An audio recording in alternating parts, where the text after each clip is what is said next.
받고 있기 때문에 뭐 신증 수주 금액은 얼마다, 뭐 예를 들어서 뭐 연평균 거의 뭐 8% 정도 계속 성장하고 있다. 이제 이런 부분이 사실 많이 부각되고 있는 상황입니다. 그래서 중국은 결국 1대1 같은 경우도 2014년부터 49년까지 35년간 지금 대규모 프로젝트, 장기 프로젝트거든요. 사실 그 상황에서는 일부 이제 국가들 아까 말씀드린 이런 문제들도, 채무나 이런 부분들도 계속 얘기는 불거질 수 있지만 중국 입장에서는 이게 굉장히 중요한 프로젝트이기 때문에 밀고 나갈 가능성이 굉장히 크다고 보고 있습니다. 우리가 어떤 대외 정책이나 위안화의 기축통화화에 관심이 많은 이유는 어느샌가 중국 위안화와 우리가 커플링, 동조화되는 현상 때문인데, 그러면 중국 위안화 가치도 일본 엔화처럼 지금 강세로 돌아설 가능성이 높다고 보십니까, 내년? 내년은 확실히 올해보다는 강세로 갈 가능성이 좀 크다라고 보고 있습니다. 네. 이제 뭐 크게 두 가지 원인인데요. 예. 미중 간의 장기 금리차가 축소되고 있다라는 부분입니다. 예. 미국 장기 금리는 어쨌든 이제 고점에서 조금씩 이제 둔화되고, 그렇죠. 중국은 이제 저점에서 이제 좀 올라가고 있고, 아까 이 원인은 이제 경기 사이클이 다르기 때문에 예. 축소되면은 결국에는 자금 유출되기보다는 이제 유입될 가능성이 있다는 거. 두 번째로는 중국의 이제 경기 상황이라든지, 그리고 물론 수출은 글로벌 경기 상황을 감안하면 줄어들 수는 있지만 중국 상품 수지는 계속적으로 흑자를 보고 있거든요. 예. 그런 부분들도 위안화 좀 강세 요인이다. 또 하나 이제 뭐 우리 투자자뿐만 아니라 이제 글로벌 투자자의 관심사가 대만 문제죠. 아까 일부에서 대만이 미국이 주도하는 글로벌 공급망의 주축이 되면서 일종의 인계철선이 됐다. 대만에 뭔가를 하려고 하면 미국이 가만히 있지 않을 거다. 뭐 이런 얘기도 했는데, 공산당 당대회 열리기 전에 시진핑도 얘기했지만 대만을 놓칠 수 없는 통일과학이라는 걸 가장 중시하는 거니까 대만 리스크는 어떻게 될까요? 사실 그게 좀 가장 좀 중요한 부분일 수 있는데요. 사실 이번 당대회 보고서에서도 예. 대만 통일을 굉장히 강조를 했습니다. 이 보고서에도 예. 대만에 대한 무력 사용 가능성을 이제 배제하지 않겠다라고 밝혔고, 예. 이 당장 헌법 안에도 대만 그 독립에 대해서 단호한 반대라는 부분을 새롭게 이제 명시를 했거든요.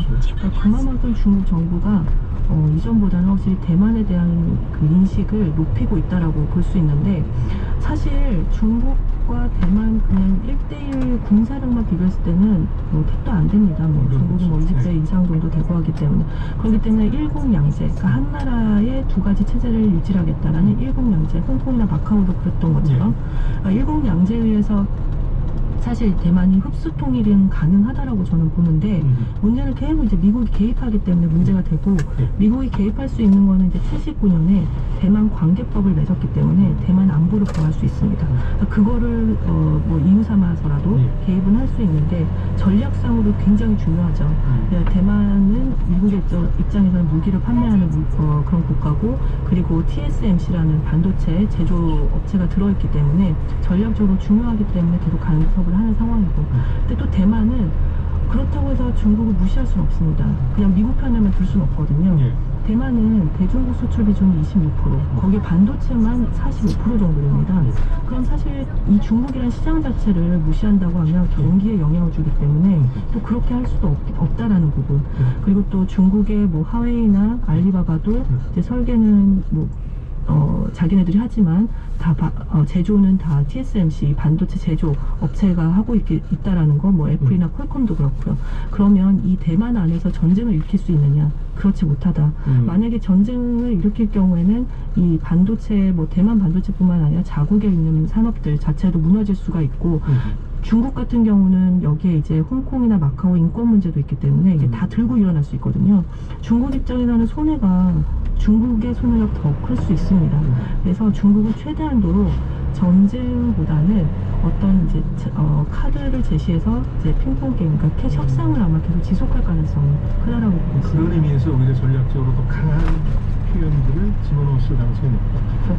짓는 게가 물지 않는 거고. 글로벌 공급망이 어쨌든 미국 주도로 한 축이 형성되면서 중국이 얼마나 타격을 받을 것이냐.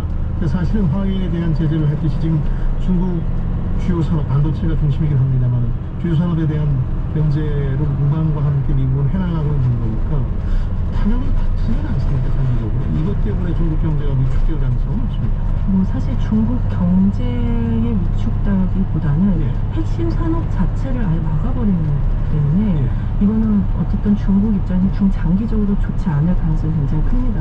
이번에 이제 10월에 미국 정부가 고성 양산 반도체, 뭐 컴퓨터 제조 장비 이런 부분들을 다 이제 수출을 전격 막았습니다. 예. 그 얘기는 중국은 아예 하이엔드급 반도체 제조는 불가능하다는 거거든요. 그냥 미들 로드급만 만들라는 거야, 너희들은. 그럼 중국 입장에서는 뭐 반도체 그게 포기해야 되는 거 아니냐, 그럼 정말 너 전쟁 일으키라는 거 아니냐라는 그런 문제 의식까지 이제 제기할 수가 있는데, 결국 중국 정부가 할 수 있는 방법은 아까 이제 말씀드렸지만 안보 전략. 그래서 이번에 당대회 보고서에도 안보 전략, 안보 발전을 굉장히 강조를 했습니다. 그러니까 안보라는 거는 결국 자원을 무기화하겠다. 자기네들이 가지고 있는 가장 강점이 될 수 있는 자원, 그게 이제 대표적으로 히토류가 될 수 있는데요. 그 히토류 같은 경우는 중국의 이 매장량과 생산량이 글로벌 대비 한 80%, 60% 정도 되고, 미국이나 유럽도 중국 의존도가 한 60% 이상 됩니다. 이 히토류는 전기차, 뭐 신에너지, 신소재 이런 데 다 들어가기 때문에 굉장히 전략적으로 중요한 자원이기도 한데, 뭐 미국이 호주랑 뭐 같이 뭐 생산량을 늘리겠다고 하지만 단기 내에 쉽지는 않은 상황이기 때문에 어떻게 보면 중국도 이것을 무기화할 수 있는 상황이고, 작년 12월에 히토 그룹이라는 그 국유 기업을 설립을 했습니다. 한 3-4개 되는 중국의 이제 히토 기업을 통폐합해서 국유 기업을, 대형 국유 기업을 만들었거든요. 이제 그런 부분들도 하나 중국이 이제 자원 무기화를 하기 위한 카드를 준비 중입니다. 그렇다고 볼 수 있습니다. 마지막으로 국내에 있는 중국 투자자 혹은 잠재적 투자자들로서는 뭐에 관심을 가져야 됩니까? 최근에 이 얘기 때문에 관심이 커지는 것 같더라고요. 그 모건 스탠리인가요? 투자은행 측에서 지금 PER, 주가 수익 비율을 예로 들긴 했는데, 중국 기업들 주식이 워낙 빠졌으니까 저점 매수할 절호의 기회다, 이런 보고서가 나오면서 관심들이 늘어나고 있는데, 관심을 가지면 어떤 분야에, 또 이게 미국에도 있고 많이 지금 돌아갔습니다만 홍콩에도 있고, 중국의 워창판이라 그래가지고 이제 우리로 치면 코스닥 같은 거죠. 그런데 투자하는 것들도 있는데, 아니면 아까 말씀해 주신 ELS를 포함한 파생 상품도 있고, 어떤 분야에 관심을 가지고 어떤 투자 전략을 가져야 될까요? 아마도 중국 정부가 중장기적으로 계속 그 투자나 이런 부분들을 핵심적으로 할 수 있는 산업 부분에 투자를 하는 게 좋지 않을까라고 생각을 하고 있거든요. 이번 당대회 보고서에도 결국은 뭐 미중 분쟁을 의식해서 그럴 수도 있는데, 과학기술 자립가방이라는 부분들을 굉장히 강조를 했습니다. 그 얘기는 물론 중국이 2015년에도 제조 2025를 발표를 하면서 자금률을 70%까지 핵심 산업 같은 경우는 올리겠다라고 했지만, 사실 미중 분쟁 때문에 이제 그것도 사실 사그라든 상황이거든요. 결국에는 이 당대회 때 이 부분을 강조했다는 거는 핵심 산업에서 다시 자금률이 낮은 산업들 같은 경우는 자금률을 높이겠다, 여기 투자를 강화하겠다. 대표적으로 뭐 에너지 설비, 반도체, 또는 하이엔드급 기계, 전기차 부품, 의료기기 이런 산업들 같은 경우는 계속 투자를 강화할 가능성이 크고, 그리고 이제 자금률이 높은 산업들, 뭐 전기차, 2차전지, 백신 이런 산업들은 워낙 이제 대내외 수요가 많아지기 때문에 또 거기에 따른 투자를 많이 확대할 가능성이 크다고 보고 있는데, 이들 산업들이 대표적으로 많이 포진되어 있는 그 시장 자체는 이제 코창판입니다. 코창판은 사실 이제 시진핑 주석 주도하에 만들어진 시장이거든요.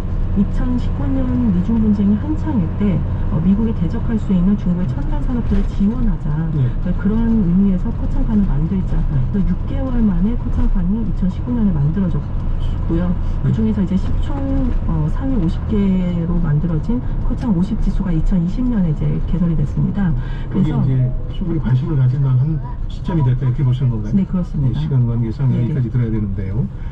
중국 관련한 이슈는 계속 제기될 것 같습니다. 아까 성 의원관 설명대로 뭔가 그 방향 전환 같은 게 있다는 느낌이었어요. 오늘 신영정권 중국 전략 담당 성현주 연구원과 함께 했고, 궁금한 게 있으면 늘 저희가 여쭤보도록 하겠습니다. 고맙습니다. 네, 감사합니다. 이어서 라디오 정보센터 뉴스 듣겠습니다.